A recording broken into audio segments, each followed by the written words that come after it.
AT&T connects an ode to podcasts.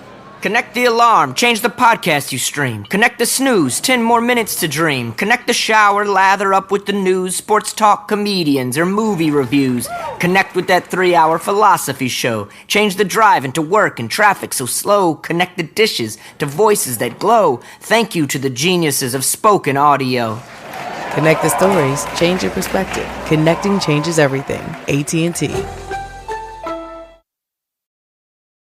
When you're craving a vegan meatball sub from the sandwich shop down the road, get fast delivery through DoorDash. And when you need stain remover because you use your t-shirt as a napkin, get fast delivery through DoorDash. Then later, when you're marathoning cooking shows and start to think making lemongrass ginger macaroons from scratch can't be that hard, you can still get fast delivery through DoorDash. Get groceries and anything else you could need from your neighborhood with DoorDash. Place your first order now at DoorDash.com or the app and get a $0 delivery fee. Terms apply.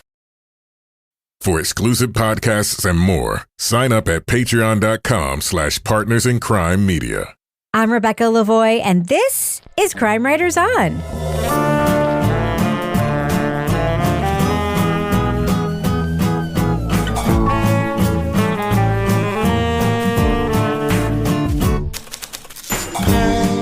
Crime Writers On is the original true crime review podcast that digs into true crime, pop culture, other podcasts. And on this episode, they called asking for donations to police charities. But how was the millions of dollars raised actually spent? We're answering the call of the HBO Originals documentary series, Telemarketers. Joining me to get that done and more is true crime author, TV journalist, and host of the These Are Their Stories podcast, my husband and love of my life, Kevin Flynn. Hey, Kevin. Hello, Rebecca. We're back. Yep. Back twice a week Oh, now. is that what's happening? That's what's happening. You have to come back here on Thursday. Damn it. No more pre-recorded or rerun. I don't have to come back here You on must. Thursday. You must. No, I just have to now edit two episodes a week. You must increase your bus. Thanks, Judy Bloom. Also with us is private investigator, certified pet detective, resident cat lady, and author of The Final Curtain, Laura Bricker. Hey, Laura. Hey, Rebecca. Are you there, God? It's me, Laura Are you there, Bricker. God? It's me, Laura Bricker, and my bust is just increasing. That's true. No, I'm just. Oh boy. I'm just teasing. Is it? I'm just teasing. I don't know. I was doing that I must thing from. Don't you remember doing that? Yeah. Everybody does. I don't remember doing it, but I remember watching my sisters do it. And finally, our captain of all things cynical, the author of the City Trilogy, host of Strange Arrivals, and our Patreon Deep Dive Book Club podcast, the world's biggest ER fan, Toby Ball. Hey, Toby. Hello, Rebecca. I just found out before the show that Toby has never seen ER. Oh, what a surprise. I saw that Leon Neyfakh tweeted that he's never seen ER. Mm-hmm. And it occurred to me that there probably is a whole bunch of people who've never seen ER who are just like a little bit younger than we are, Kevin. Yeah. Because, it was on NBC, and that is, it was a network TV show. And that was one of those shows that you actually had to watch live, right? Yeah, like all television. Right. Except that's not how it is anymore. Now there's streaming. Oh, yeah. Right? DVRs on demand. Correct. Yeah. But ER wasn't like that when it first came out. So I realized it's like a whole bunch of people, and I tweeted about it, and then Toby was like, well, I'm one of those people. And I'm like, why am I not surprised? Did you ask Toby that question that was on the internet? Which one? The Romans. Yeah, Toby. Do I think about the Roman Empire? Do you ever think about the Roman Empire, Toby? I do from time to time. Yeah. It's incredible. When the mood's right, yeah. It's incredible. So, Laura, I don't know if you know this, but I learned on Twitter that men, and apparently exclusively only men, occasionally think about the Roman Empire. Just randomly. So, wow. Why? Yeah, I don't know. So, this was a thing that somebody tweeted, like, ask a man in your life if they ever think about the Roman Empire, and you'll find out that they do. And I'm like, what the fuck? Like, I haven't thought about it either since high school or since I last saw a movie in which the Roman Empire was the setting for said movie. Gladiator. I'm like, that can't be true. So I turned to Kevin just out of nowhere. I was like, Kevin, can I ask you something? Do you ever think about the Roman Empire? And Kevin goes, yeah, I was just thinking about it the other day in the shower. It's a cautionary tale, right? I mean, I went through a phase where I was watching a lot of like historical sort of graphic dramas when they were on like various platforms, but that's that was not a few the years same as like thinking. I, Claudius. Yeah. It's not the same as thinking about the Roman Empire. It's not like watching like the other Berlin girl. No, that's not even the Roman Empire. That's England. What? No, what am I talking about? Good God. Game of Thrones? I don't know. Yeah. It's not the same as just occasionally thinking about the Roman. Anyway, so if you're out there and you're a woman and you know any men, I would encourage you to do this test. Just turn to any man in your life and ask, do you ever think about the Roman Empire, and see what happens? It's just a very interesting question with a surprising answer. And I don't know why. Toby, what should we ask women? Like some random thing to see if they're always thinking about. Yeah, that's a good question. You ever think about dinner? Oh, fuck you. You know what I'm always thinking about? What, like quantum physics or something? My cats. Oh, well, come on. Do you ever think about your pets? I think that would be pretty high. I'm thinking about, nope, just my cats. The Roman Empire. I do like just coming up with the idea of men think about the Roman Empire. It's a pretty good observation, I think. Like, I wonder how they came up with that. Like, what about it? It's like, is it the togas? Is it the fact that it was just like dudes in charge? Is it like the bacchanalia? Like, what is it that you enjoy about it? Are we really trying to? Are we going to try and do a deep dive on this, or just kind of is that a? I mean, I thought guys just thought about sex. I don't know. And the Roman Empire. There's a lot of sex back in the Roman Empire. Toga. I don't know what books you've been reading. All right, so Kevin. That's where the Caligula movie came from. Oh my God. Yes. About the Roman Empire and sex with horses. Which Caligula movie? The one about the Roman Empire, the newer one that Roger Ebert called like the worst movie ever made. No, that's the same one. The one that was produced by Bob Guccione. Exactly. No, that's the original one. That's the that's the old. Roddy McDowell one. Yeah. Okay, so from Kevin, the 70s. Yeah. So Kevin, Yeah. what are we talking about on Thursday's show? This is obviously Monday's podcast. On Thursday's show, we're going to talk about the Roman Empire. That's right. I'm looking forward to it. Yeah. Got a lot of thoughts. We're going to be meeting at 8 o'clock, and that's VIII on your sundial.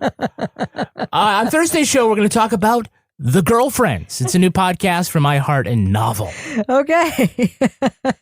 And they do not think about the Roman Empire hardly at all, as far as I can tell. We're meeting at the Colosseum. The Colosseum. The Colosseum's got a lot of cats, too, which I think Laura Brecker would be How into. come you not think of the Roman Empire when we always go thumbs up and thumbs down? It's like thumbs down to the gladiator. Kill it. I suppose that's where that came from, I do not. Yeah, but fun fact, in order to, thumbs down would be save the gladiator. Thumbs up, actually, is the opposite. Thumbs up was to kill him. I feel like we could have like a whole dramatic reenactment. There was no for thumb this. sideways for the gladiator. No thumb sideways. Yeah, whatever. Huh. I was reading some of Roger Ebert's most scathing reviews this morning, and one of them reminded me of things we've said in this podcast, and it's like the people who made this movie have never seen movies before. And I believe we've said on this show many times, it's like people who made this podcast have never listened to a podcast before. Or know what one is. Yes. Yeah. Yes. I would say it's like scraping the bottom of a barrel, except that would be an insult to barrels, was another one of his lines. Okay. I might use some of those on Thursday. Yes. All right. Anyway, I think it's time to talk about what we're talking about. We're a few minutes into the show. So shall we get to it, Kevin? Let's do it. All right. Let's drop that first clip. Leading off. I worked at CDG for 7 years, and I never could have imagined I was part of the biggest telemarketing scam in American history. In 2001, teenager Sam Lipman Stern started videotaping his eccentric coworkers at a chaotic New Jersey call center, which raised money for police organizations. When his friend Pat Pespis discovered Civil Development Group was keeping most of the donations, the pair hoped to expose the fraud. They couldn't live with 90% of the money. They wanted 100% of the money, and then lie to you where it's going. Though the feds took down CDG, Sam and Pat wondered why the police organizations were never held accountable for their role in the scheme. A decade later, the pair resumed their investigation, only to meet resistance at every turn. Why can't the government just stop this? Because police unions are incredibly powerful. The HBO Originals Telemarketers follows the ne'er-do-wells' quixotic attempts to shake up a billion-dollar industry. It also shows Sam and Pat's unconventional friendship from their wild days in the boiler room to their earnest demands for answers from police and politicians alike. Spoiler alert, we are going to be talking about plot points from Telemarketers. So if you want to remain spoiler-free, go to the estimated time code in our show notes to hear our thumbs up or thumbs down reviews. So first of all, Kevin, we need to talk about these phone calls themselves. Yeah. We get them all of the time. Not anymore, but yeah, we get them a lot. I just recently got one and you yelled at me because I was like talking to the guy, remember? I yelled at you? Yeah, you're like, I do not remember. That's a scam. But I was so afraid that I was like, sure, I'll take the silver package. And then I just ignored the thing when it came in the mail. Oh, don't do that. No, I don't even talk to them. That's the one that the cops always put out the warning about on like their I know, Yes. but they're so You mean intimidating. the other cops? Yes, the real cops. The other cops, and not the cops that are, The real cops. Well, I don't know the real cops, but the cops that aren't, getting any of that money. They got some other scam. The Involves ones chocolate. they don't have a social club, the ones that are putting out the warning. I actually recognize one of the when the robo calls. It starts off like when they pick up. He's like, I was I thought worse than my mother-in-law. There was some like mother-in-law joke in the thing, and like, this is weird. Yes. And then I heard it again. Oh, of course. Yes. At least it's not from the telemarketer who's been dead for 2 years. Yes, this voice they keep And using. we're jumping all over the place. But That's right. That's right. Everybody's got those calls. But the point is, Toby, that these things, this whole industry thrives, right? Like, it's like not quite illegal, maybe, right? Well, they're pushing right up against the line, I think, and the line keeps changing and they push up against it. And I think cross over it until somebody tells them to stop. It's just another aspect of how sketchy the whole business is. Yeah. So, Laura, what did you think about the videos from inside the telemarketing center while Sam and Pat were working there? Well, I was just like, this can't be real. I'm always just sort of stunned when people just start recording themselves in these situations. I mean, like Keith Raniere, Nexium, like same thing. Like you're always like, and who thought this was a good idea?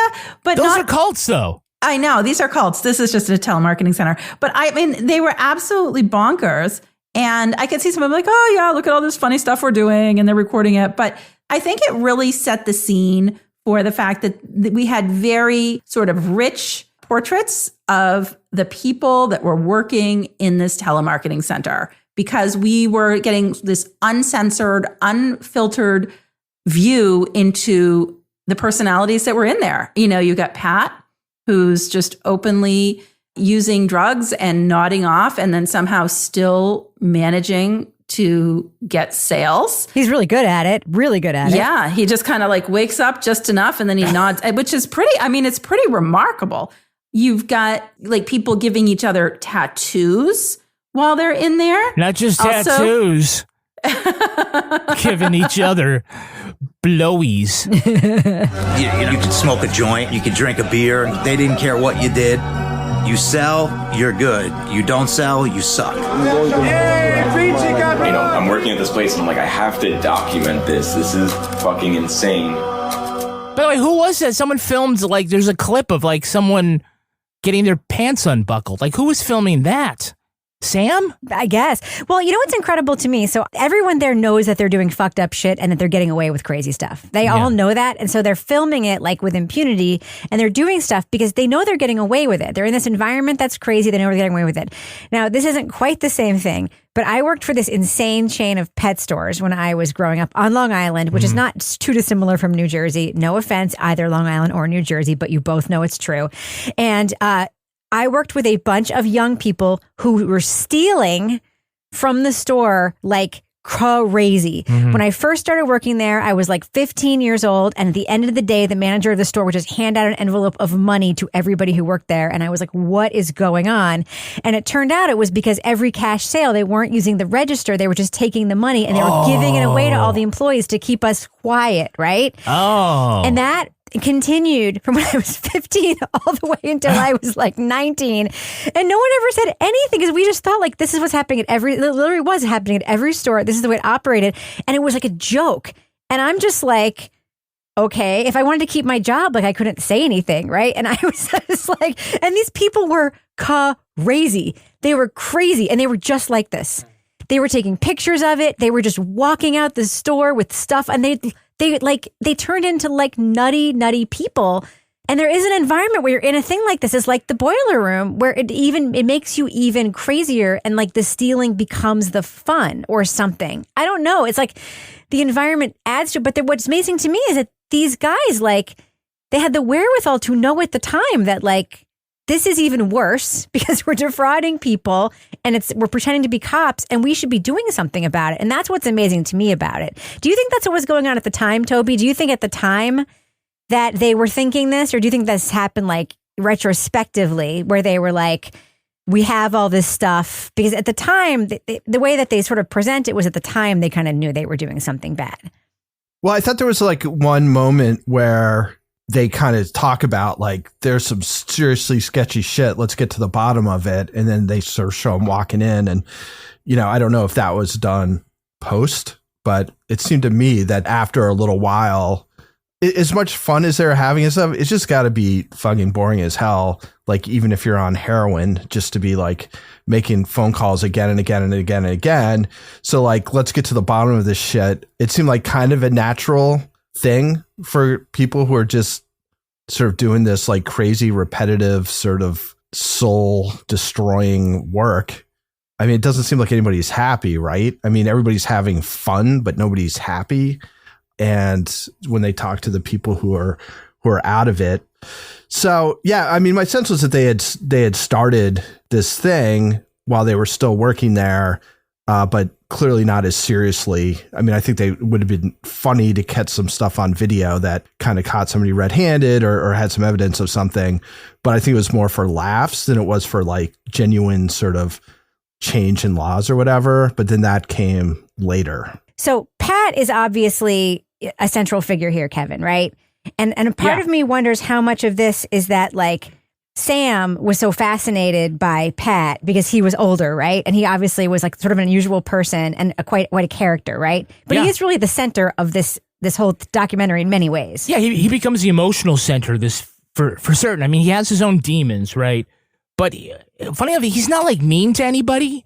As much as he kind of like can't get out of his own way, and he kind of bumbles through a lot of this, you just know he just isn't mean to people. Now, he doesn't have clean hands, right? Because he did do this, you know, telemarketing, and he was good at it, and he eventually figured out what was going on, and he still was doing it. But he's a genuine person, and I think you could see. Did Sam mention anything about like whether it was a dad in his life, or did they talk about his family life at all? Because, you know, if you're looking for an older brother, quasi-father figure, and you run into Pat, it would be a terrible mistake to look to him to fill that role. However, there's just something kind of fascinating about him, whether just because he makes you laugh or not. Here I am. I threw a couple of pot seeds off the side of the road on a major highway, and it happened to grow by accident. I think you're minimizing it a little bit. Well, I am minimizing it a little bit, but 48 pounds of pot seeds on the side of the road. Yeah, but that's a factory? Come on, get real. So, yeah, I certainly could see that maybe the original film, if there was one here, you know, that he was shooting and thinking of someday, it would just be about the crazy office place. It would be Clerks. It would be Clerks. It would be The Office. It'd be something. Yeah, Clerks is actually really good because that would be contemporary to this filmmaker. But as they go along and they find out, well, there's something here that maybe we could do something more about, I feel like in the end they probably realized, and this might be the influence of his cousin who's like the legitimate filmmaker, or however you want to, they realize they're not going to blow the lid off of this story. So what's going to make it interesting is if we will just kind of watch Pat go along through this. Because otherwise, there's no legitimate reason to have Pat be the one doing all these interviews and stuff. Well, except that Pat is, they have him become a telemarketer again to like get back into it, right? Laura, and isn't it incredible that like he's able to pick it right up? Like, I found it incredible that he was still really freaking good at it, even though he hadn't been doing it. Like, well, and even though when he was doing it, he was so high all of the time that it's kind of remarkable that he can remember what happened.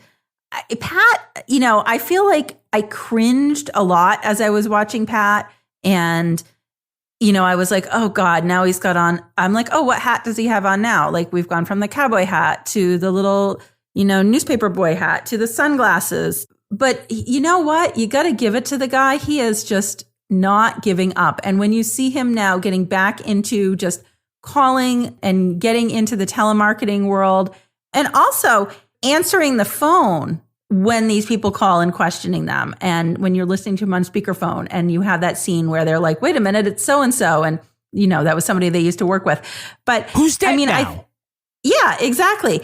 I think the scene with Pat that was really, I don't know. I mean, I felt like it was very sad. I don't know if it was a little bit inflated for the sense of trying to create some drama in this because there wasn't really any drama in sort of the narrative arc that they were going with was when they think he OD'd and died. And they end on the cliffhanger, right? Hello, how do I? Hey, do you know Pat Pespis, Patrick? I checked every corner of Plainfield. There is no sign of him. We went from this sort of quirky, bonkers video inside the thing to now the character who you're most, I wouldn't say rooting for, but the character that's got really the most compelling story now potentially overdosing and dying. But I felt like there was just such a real element of humanity to him throughout this with his sick wife that he's taking care of. And the fact that he's so, I felt like he was vulnerable letting the film crew into his house because he's clearly got some hoarding tendencies. And you really get a really unvarnished, uncensored view into this man's life. And I think that's why, despite all of these things that make me cringe when I watch him, I'm also like, good for Pat. You know what I mean? Like, does anyone else feel like that? Yeah, I don't know what kind of energy Pat is putting off, but you know what? I got to say, Sam's energy, Sam is giving me vibes of Payne Lindsay. In what way? It's kind of like, okay, I'm just going to go ahead and start, filming stuff and whatever. And if you want to hear more about Toby Ball's conversation with Payne Lindsay, you got to get the after show at Patreon. That's right. .com/Partners in Crime Media. We got all sorts of great stuff. There we have over 400 podcast episodes. Wait, you just teased something epic. Say, you mean Toby and Payne Lindsay got together? Well, let me get there, okay? Okay. So we're going to be talking about in the after show this week, our trip, the three of us. Laura had to stay behind. But Toby and Rebecca and I, we all went to Denver for this industry conference called Podcast Movement. Also there was Payne Lindsay and Toby, the host of the Strange Arrivals podcast about UFOs and other things. Got to sit down with Payne Lindsay, host of High Strange, UFOs and Other Things, and sit down over a beer for the first time and talk UFO shit. And meet, and just talk. Oh, yeah. It was something. It was epic. I'm the only one who hasn't met Payne Lindsay. What the fuck? Yeah. Yeah, you Payne are. Lindsay and I were a pretty mean bocce team as well. Exactly. No, it's true. We played bocce. That's right. Kicked our asses. Oh, my God. Yes. So if you're part of Patreon, if you're at the $25 level, Toby will come to your house and play bocce with you. Yep. I will. But that's the deep dive level, and for deep divers, they're able to watch Toby record his podcast. It's called Toby Ball's Deep Dive Book Club. Toby, you're getting together a week from today, Monday, to talk about your next book. Tell us what you're going to be discussing. It's called Beneath a Ruthless Sun, and it's by Gilbert King. Ooh. Who's that? Of Bone Valley fame. Ooh. So I've got Janet Varney. Yay. And Anita Cranford and Elon Green, who we just talked about last call, which he was a producer on and wrote the book about. They'll be joining me, and we'll be discussing this book, which is about a sexual assault of a woman in the late 50s in this jurisdiction in Florida, which I guess is kind of near Orlando. And it's the sort of painting that he paints of this group of small towns and the sheriff who kind of runs roughshod over everybody. There's a few chapters in there in the second part of the book that were as scary as anything I've ever read. I mean, it's just really, he does a great job of just portraying the fear and violence in this little area in the middle of nowhere in Florida. So anyway, it should be a good conversation. Yeah, also we have Laura Bricker's Leave It to Bricker podcast. Laura explores mysteries in her quaint AF town, and this time she's gonna get along little doggy, right?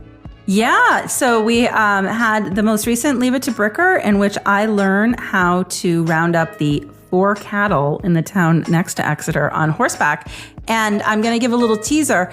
Coming up in the September Leave It to Bricker, we will have my most wild experience yet. Uh-oh. When I had goats come to my garden to eat the poison ivy. Nice. Wow.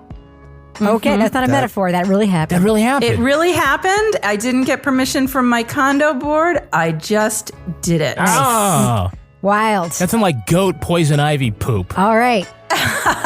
So if you want all of that great stuff, you just go to patreon.com/Partners in Crime Media. Sign up. You'll get over 400 exclusive podcast episodes. Wow.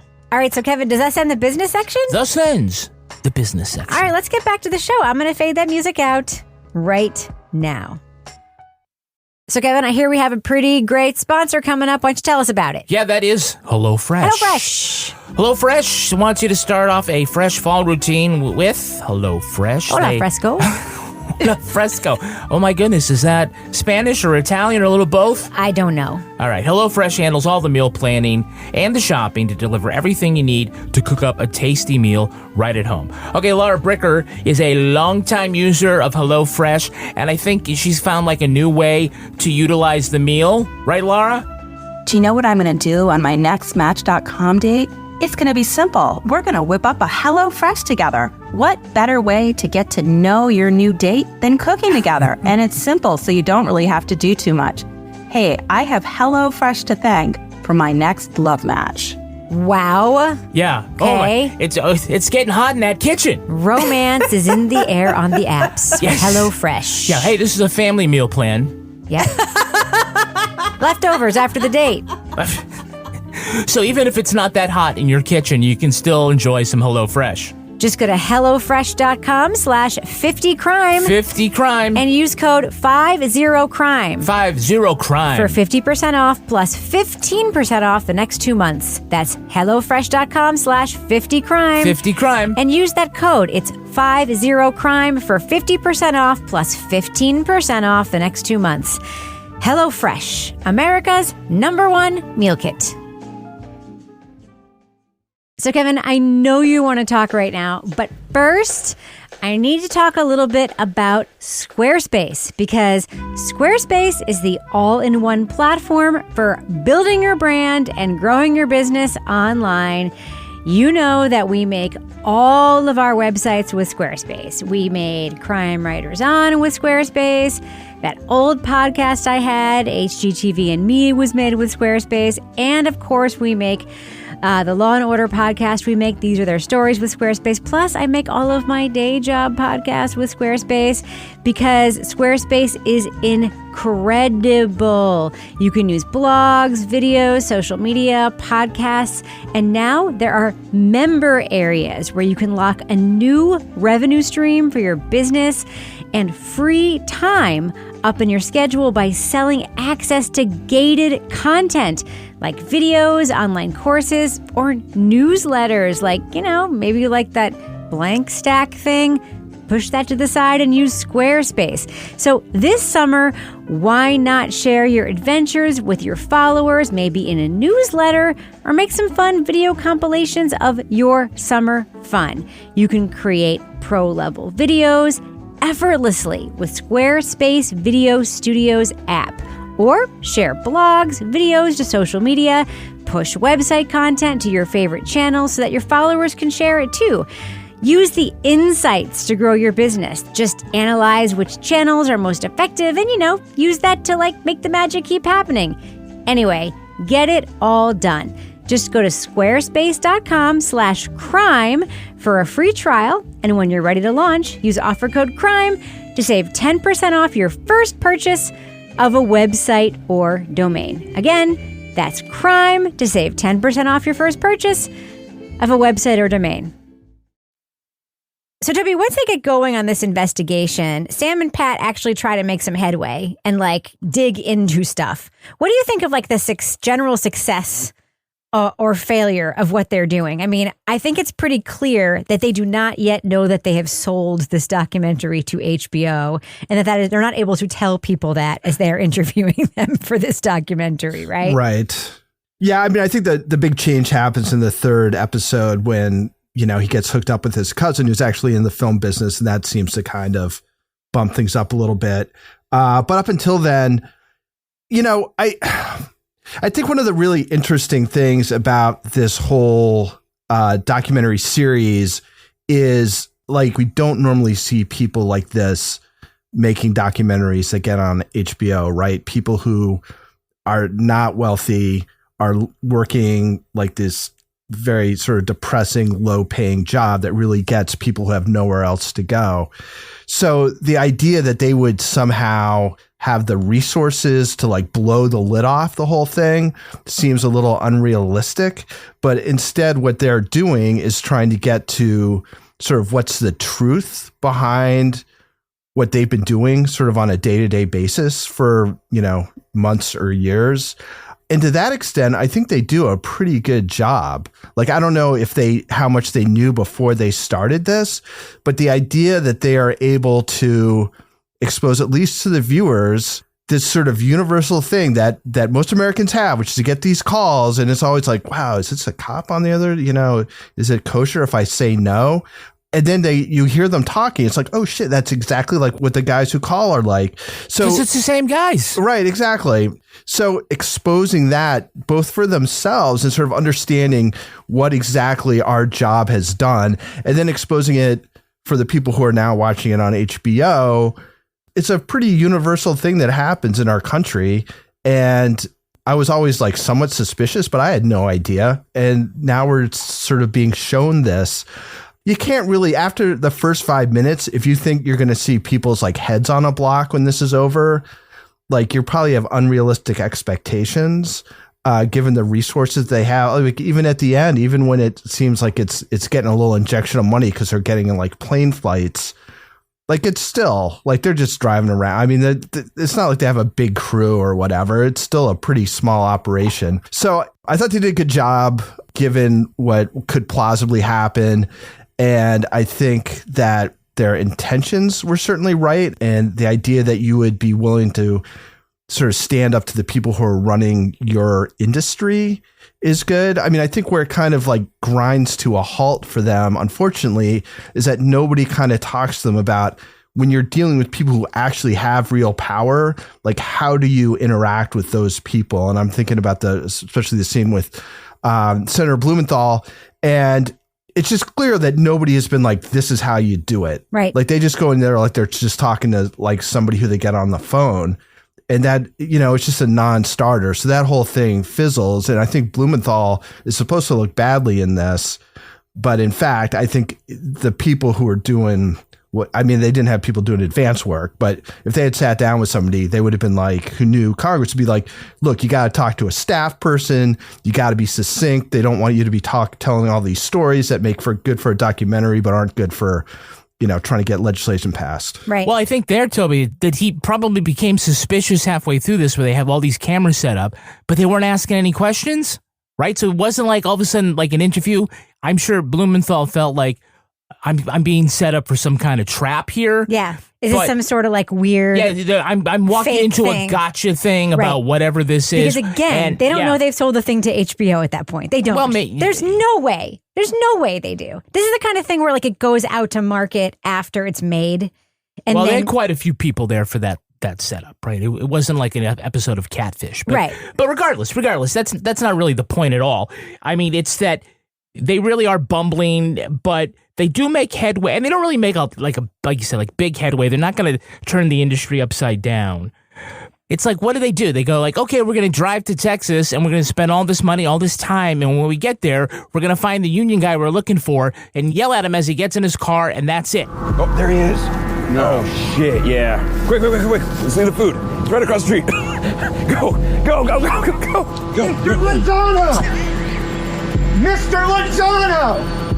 Hi, excuse me, Mr. Londona. You're like, what is that? What did that do? You know, and we're going to go to the conference while everybody's there.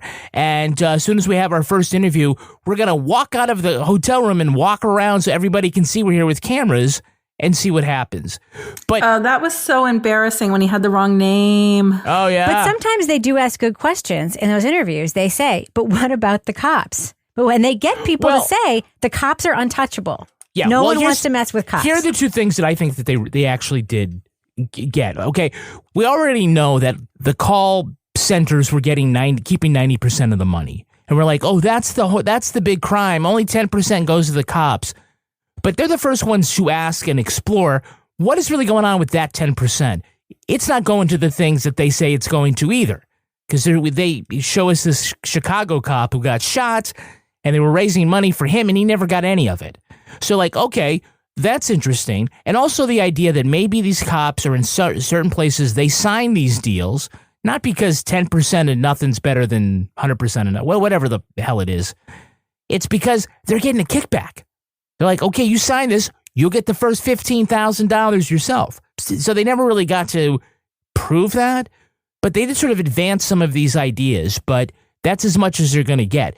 Toby's right. If you're waiting to see like somebody get their comeuppance at the end, it's not going to be there. So instead, this is more about their journey as opposed to their destination. Right. But certainly, I don't think anyone can watch this and ever think any one of these phone calls from a fire department or a cop is ever legitimate ever again. And that is not nothing. So Laura, though, along the way, there is some crazy shit. And in one detail we cannot not talk about is all of the covert sources. the guy with the distorted voice on the phone, the guy that they interview in person with a distorted voice. What do you think about these covert sources that they get to talk to in this investigation?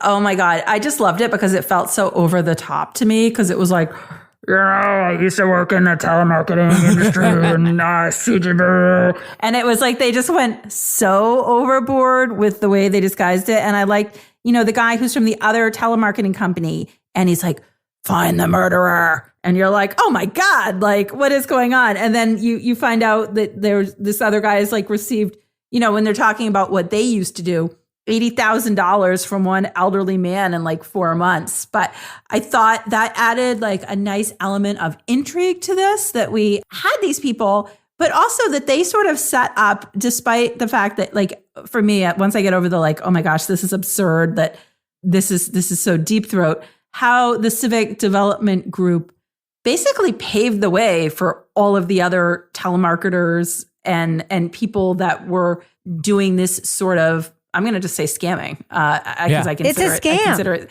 I consider it scamming that followed, and how this was sort of like the first, and this paved the way for what was to follow. But I just thought between that, and then we also have the guy who and when they were like, you got to hire the junkies because like the junkies know how to make the deals, or whatever they said. Like it was something random like that, right? Like about how like the people that were drug users, like they knew how to hustle and they knew how to talk people into anything because this is this. So we had that guy who was like walking down the street. And I have to say that was quite impressive. The guy that was on his cell phone walking down the street. And I was like, wow, he is just like right off the top of his head, just bing, bing, bing. Until his phone battery died. We give you a very good... Not that this makes you independently wealthier, a multi-billionaire overnight or anything, because you help us. Fuck, my fucking battery died.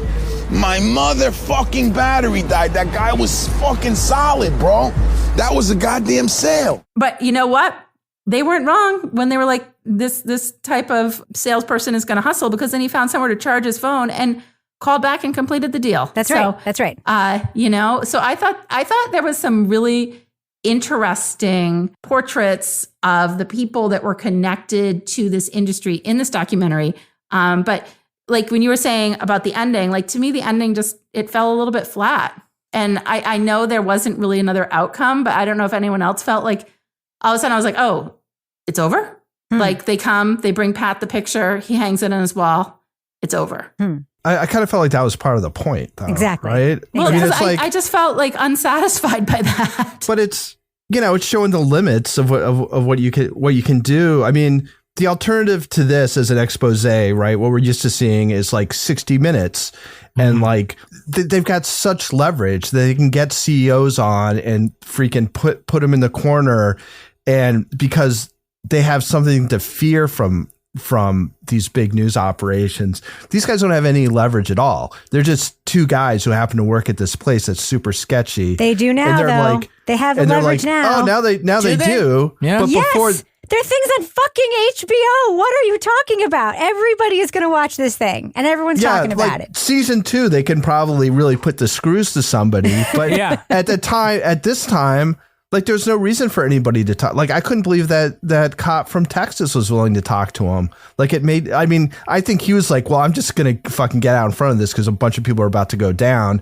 But like why he thought getting in front of it with them, with Sam and Pat, was going to like help him in any way is like ludicrous. But at the end, like the fact that they don't get any like big scalps, that's part of the point. It's like, that's not the way, unfortunately, our country works, is that people in their situation can't take down guys who've got a ton of money. And I think somebody even says that at one point. It's like, if you have enough money in this country, you can get away with anything. Yep. And that's a lesson until you meet somebody who's got more money and then they can screw you. Yep. Okay, Kevin, let's take a quick break and talk about our next sponsor. Yes, summer and early fall is, because around here, fall is still like summer. Oh, listen, first we have like summer and then fake fall and then next fall. Summer and then real fall. Yes, exactly. They're all better. Yes. With Bombas. Oh, my favorite socks and underwear. Their thoughtfully designed clothes make you feel effortlessly at ease, from breezy, tangless tees to second skin soft underwear to perfectly cushioned, sweat-wicking socks. Now, Rebecca recently saved me from looking like a nerd. Yes. Because although I love the Bombas socks, all the ones I have were like over the calf. So when I was wearing like over the ankle, over the ankle, calf, you weren't like wearing socks up to your knees when you're wearing your shorts. No, not like I was a volleyball player, a collegiate volleyball player. No, what I was doing is, I was just like pushing them down. So when I was wearing shorts, you could see your socks with your cute sneakers. Okay, here's the thing, fellas. Your cute slip-on sneakers aren't cute when you can see your ankle socks or your like low calf socks. You're not supposed to be able to see your socks. You need those no-show socks. They are cuter, but most no-show socks suck. Because they don't really not show. They just still come up. They either show or they slip inside your sneakers and they're useless. But the Bombas no-show socks rock. Yeah, they're made with breathable yarns for a barely there feel, plus silicone grips. And on the heel, and a contour design to keep those things from slipping down or sliding around.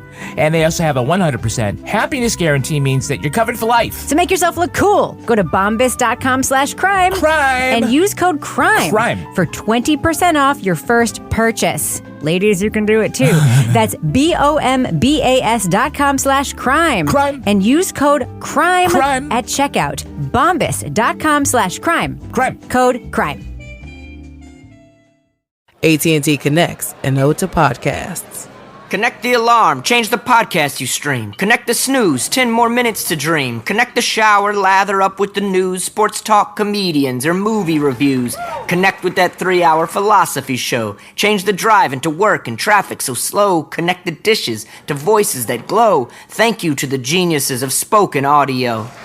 Connect the stories, change your perspective. Connecting changes everything. AT&T.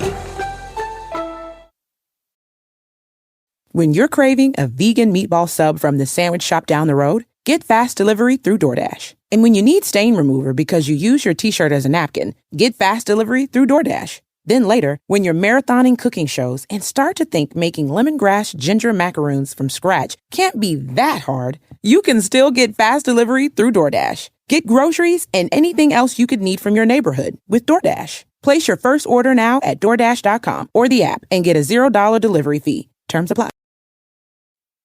All right, let's do what we do. Let's let our listeners know, should they check out Telemarketers as an HBO Originals documentary series? Laura Bricker, what do you think? Thumbs up or thumbs down for Telemarketers? I thought this was super interesting. I'm going to go thumbs up with this because right off with the first episode, I have to say I was hooked by the fact that we had film from within Telemarketing Center, from something that I think most people here can relate to have gotten a phone call about from the panini